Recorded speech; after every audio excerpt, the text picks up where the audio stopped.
Self-improvement is a journey of understanding the inner workings of yourself and enhancing the scope of that understanding to provide a value to the world in which you see fit. That's a weird way of saying being better means you can live better, but it's not as eloquent as the latter. Fortunately, the only person that's stopping you from being the best version of yourself is the imaginary barriers that your mind makes. Like, bro, you're literally stopping us from becoming the literal avatar in our minds just because you're scared of the weight of responsibility that comes with free will. It's not like you can't understand it, and if you did have the answer, are you willing to sacrifice what is required to achieve this?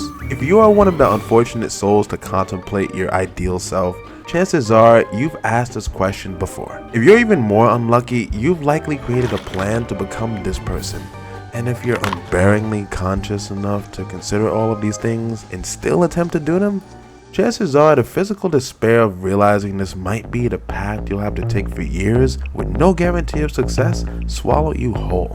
Free will is easy to say, but putting it into practice is an entirely different animal. Technically, you can do a 10K run right now while listening to this video on loop in your sandals in the middle of the night, but you probably don't want to. Even if you want to, if you're not a runner, imagine willingly running 10K for shits and giggles when the last time you've attempted going for a run was during your pacer test. The pure thought of this is agonizing. Therefore, the thought becomes impossible. Just like the thought of speaking to someone across the world was impossible until Alexander Graham Bell decided it wasn't. It's truly a divine comedy for a single man to say, and who decided that, like goddamn Escanor, to change the fate of humanity. Of course, we can say the same thing about the hydrogen bomb, but for what it's worth, we can consider this to be the extreme end of free will. Just because you can doesn't always mean you should. Otherwise, some of y'all cousins would be half sisters to your brother.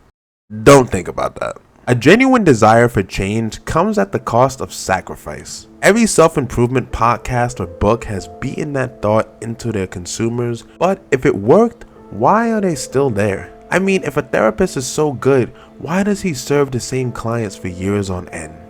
The easy answer is therapists are providing enough comfort to soothe his consumer, but not enough to truly heal them. Unfortunately, this isn't the real answer. I spoke to a real psychologist, and in conversation, I mentioned how I manage my thoughts the same way you deal with your credit cards. Eventually, that line of thinking forced me to realize that I was simply running and hiding behind the responsibility of my actions. The credit cards didn't spend themselves, nor would the credit card companies ask for payments or barter me if I didn't use their services. This was going on for a while until I finally decided to take radical responsibility for my actions. He smiled when I told him how I thought, and then he mentioned how he used to play games with his patients, like a verbal boxing match between the good and the bad in them. He would take his patients and ask them things about themselves. He then allowed them to participate in acting out both sides of the patient's character like an evil Kermit type of situation.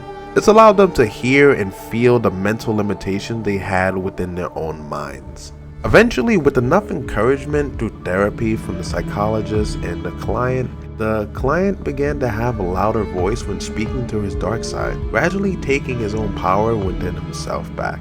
When he told me that, I understood every word because I did the same thing, talking loud to this dark side of myself to make these things feel more real. The consequences of this line of thinking is that words can be used loosely, which feeds lies into your mind and even onto others, which has its own set of consequences. So to prevent this, I began the practice of thinking quietly, not allowing my mouth to utter a thought. It became a challenge as my brain went numb trying to speak in thoughts, but gradually it became easier.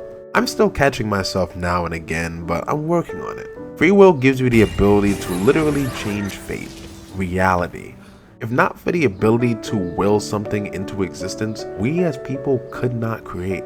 This profound power that humans have, known as free will, has created as much as it has destroyed, unified as much as it has divided, provided as much chaos as it has restored order. There are common tropes that many atheists speak of. Why would a divine being provide Adam and Eve with free will if he knew that they would eat the apple? The comfort in believing that said being was cruel for allowing that has become a shared narrative in this culture. The response to combat this contemplation was that if said divine being did subjugate Adam and Eve by forcing them to abide to his order, there would be no merit in consuming the apple, as there was no possibility of doing so. It was his faith in Adam and Eve to not eat the apple, doing so and punishing them, that was in complete control of both Adam and Eve. The free will bestowed from this higher being unto man is exactly what makes us human, constantly dancing with the duality of good and evil, dark and light, right and wrong. This infinite dance we are forced to partake in gives us our character, forged day by day, into a new self, no matter how beautiful or ugly that self may be. Free will is the greatest gift that man has at his disposal. But as with the hydrogen bomb or the telegram, the character of the man or woman who wields this will decides what comes after all is said and done.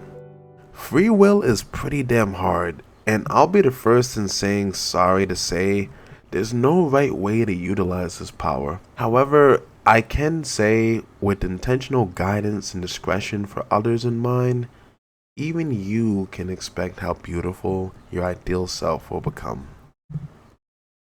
Thank you for listening.